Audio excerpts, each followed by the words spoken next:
बेटा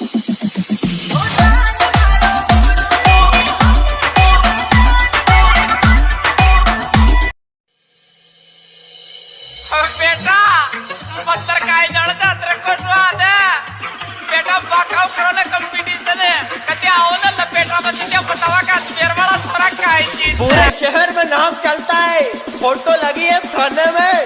शेर जैसा जिगरा चाहिए हमको हाथ लगाने में।